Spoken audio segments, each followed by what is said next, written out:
আসসালামু আলাইকুম দর্শক, আপনাদের অনেকেরই হয়তো মনে থাকার কথা, গত মাস তিনেক আগে আসন সমঝোতা বা আসন ভাগাভাগির একটি বিষয়কে কেন্দ্র করে আমি একটি গুঞ্জনের কথা জানিয়েছিলাম। আমি আমার বিশ্বস্ত সূত্রের মাধ্যমে যে বিষয়টি জানতে পেরেছিলাম তা আবার একটু আপনাদের মনে করিয়ে দিই।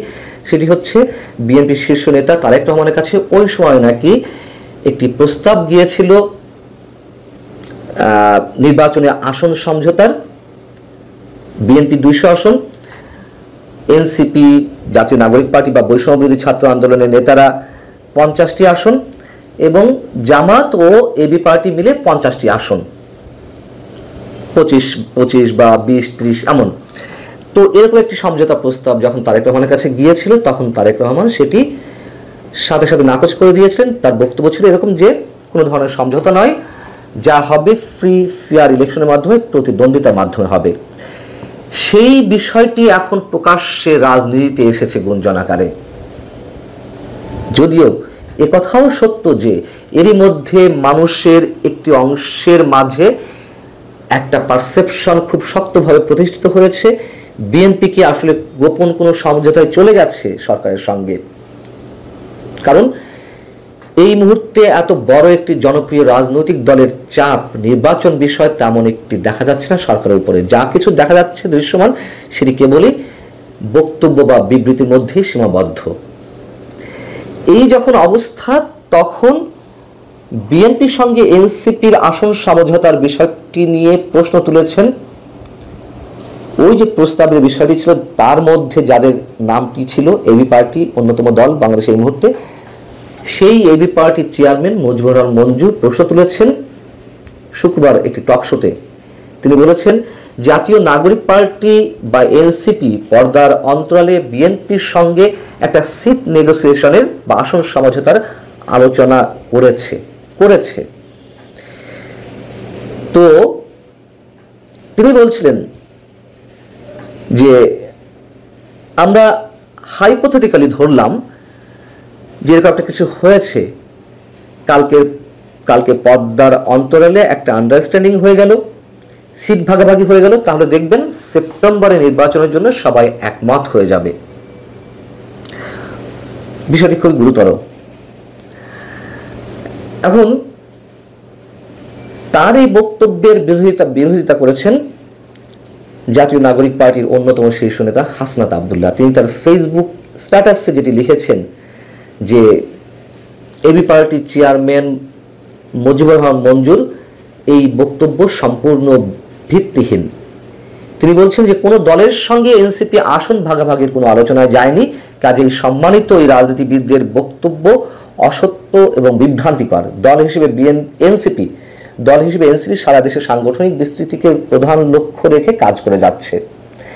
এখন মুজিবুর রহমান মঞ্জুর বক্তব্যের মধ্যে কিন্তু আরো একটি বিষয় লুকিয়ে রয়েছে, সেটি হচ্ছে যে এনসিপি চাইছে না নির্বাচন এই মুহূর্তে হোক, তাই হচ্ছে না, এবং মানুষও তাই মনে করে। আমাদের মধ্যে অনেকেই এটি বিশ্বাস করে এবং তার অনেক প্রমাণও রয়েছে যে এনসিপিকে যথেষ্ট সময় দেওয়ার জন্য দল গোছানোতে নির্বাচনটি আসলে সহজে করতে চাইছেন না ডক্টর মোহাম্মদ ইউনূস। যদিও এর মধ্যে আরো অনেক বিষয় রয়েছে, পশ্চিমাদের এজেন্ডা বাস্তবায়নের একটি পরিকল্পনা রয়েছে, এর সঙ্গে ডক্টর মোহাম্মদ ইউনূসের নিজস্ব অনেক ধরনের পরিকল্পনা রয়েছে, যার কারণে নির্বাচনটি ডিসেম্বরে তিনি করতে চান না। তো এনসিপি না চাওয়া পর্যন্ত সরকার নির্বাচনের রোডম্যাপ বা তারিখ ঘোষণা করবে না, সেই জায়গা থেকে আবার উত্তর দেওয়ার চেষ্টা করেছেন হাসনাত আব্দুল্লাহ।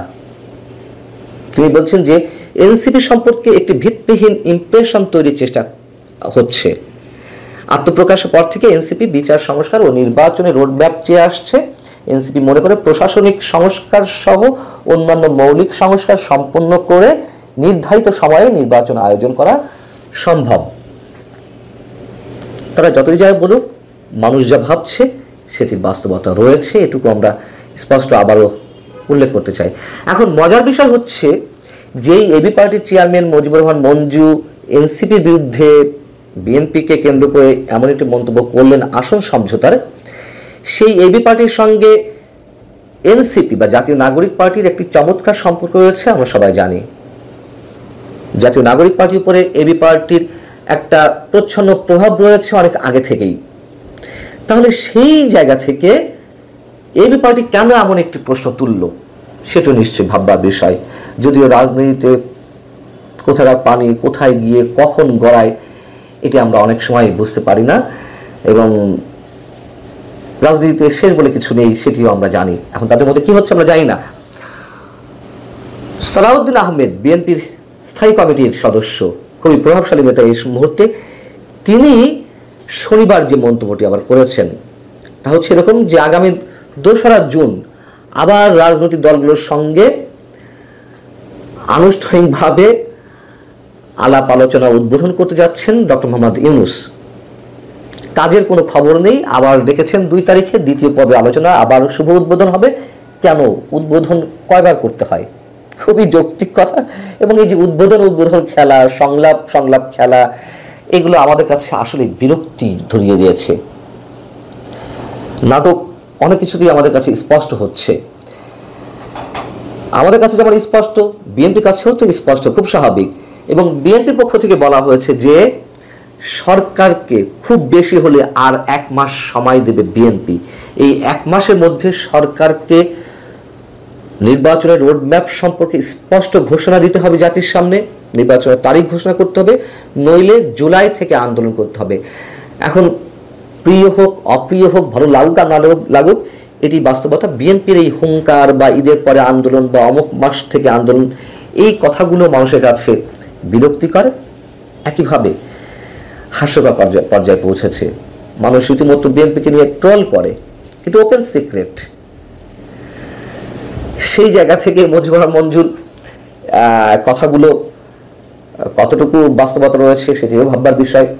আমিও যেটি শুনেছিলাম আরও 3 মাস আগে, সেটিও আপনাদেরকে জানিয়েছি। আমরা জানি না যে আদৌ এদেশে নির্বাচন হবে কিনা, হলে কখন হবে, হলেও সেটি সুষ্ঠু এবং নিরপেক্ষ হবে কিনা। ডক্টর মোহাম্মদ ইউনূস এই সরকারের প্রধান উপদেষ্টা থাকাকালীন সময় তার অধীনে কোনো ধরনের কোনো নির্বাচন সুষ্ঠু নিরপেক্ষ হতে পারে কিনা সেটি নিয়েও প্রশ্ন উঠেছে অনেক আগে থেকে। খোদ বিএনপি এই প্রশ্ন তুলেছে।